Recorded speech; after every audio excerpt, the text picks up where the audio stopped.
Government katandika henkola ya integrated inspection system erikwera abarambuzi b'amashomero okukora emirimo yabo barikwejunisa za kanyabwenge. Because the capacity building is part of our work as inspectors. When we are empowered, we can also empower others.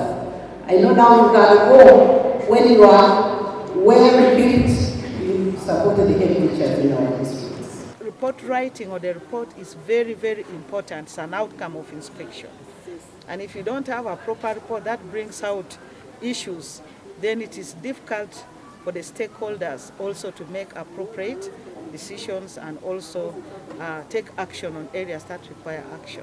Abarambuzi b'amashomero abahata batandikire kutendekwa okushyikiriza ekigendererwa kya integrated inspection system. That issues around quality of teaching and learning are critical.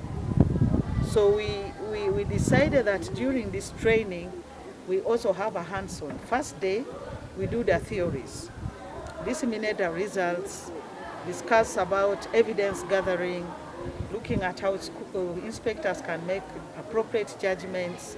It's really built our capacity, because as inspectors of schools we are having gaps, especially in the quality inspection processes. Francis atumurukure by'omutindo gw'ebyobwegyese mu Ministry y'ebyobwegyese n'emizano nagira ngu abarambuzi b'amashomero aba binekora kurungi omwuga gwabo okuta ebyobwegyese aha mutindo omurungi. Sima arrangement egi kugira ngo inspectors ba region bija bazungu region emwe then ba inspecting amashomero. Hati egi inspection ne tuyamba kugira ngo notunga view etari biased ninga etari mu icyekubira. Abana baza omu class bakureba ebyabashomesa barukora, of course aha mu gaps ezo kubasa ukaitwa administration kuja kutwera kureba ngo twatereza abana bayongera ku excellinga.